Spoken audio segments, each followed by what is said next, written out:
Well, first of all, I want to thank all of you for coming here. Senator Cornyn asked, what can we do to get the Biden administration's attention on this? It starts with getting the media's attention to this awful, awful problem.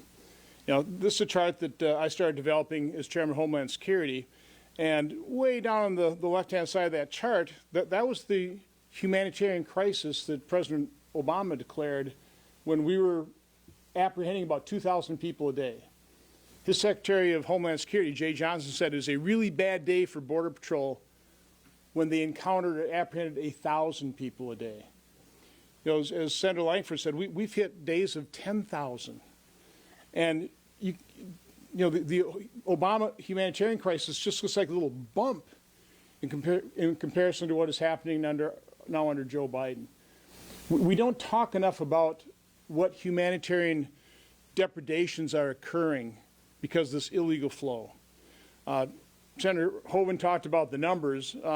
He's talking about encounters. We don't even call them apprehensions anymore. Now we encounter, we process, and we disperse. Some are returned, but in total, DHS not being particularly transparent about this, but we are approaching about 5 million people during the Biden administration that have come to this country illegally, been encountered, processed, and dispersed, or come in as a known or unknown getaway. Almost 5 million people.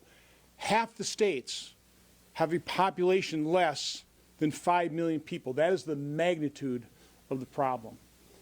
As Chairman of Homeland Security, we held something like 30 hearings on this problem. We talked about the human depredations. We talked about how children are being sold for $81 to create family units to exploit our asylum laws. We heard testimony of a little 3-year-old boy just left to die in a field, basically, with a phone number written on his shoe. That's what happens after they've been used. They just get abandoned. Or even worse, they get put into human or sex slavery.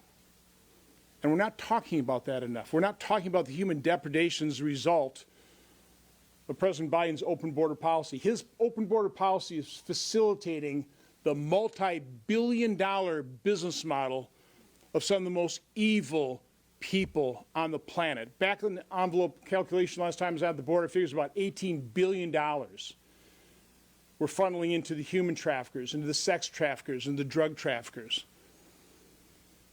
I was recently on a Zoom call with Tim Ballard talking about the Sound of Freedom movie that is doing well at the box office. So over $100 million so far collected. What's happening on the left is they're vilifying that movie. The media, mainstream media, is ignoring it. When the story, the tale that that movie is telling ought to be highlighted. Sex trafficking little children. Where do you think the 85,000 children that they've lost track of, what do you think they're doing? How do you think the young women pay off their $5,000 to $15,000 human trafficking fee? It's in the sex trade. It's in human trafficking. It's other forms of involuntary servitude.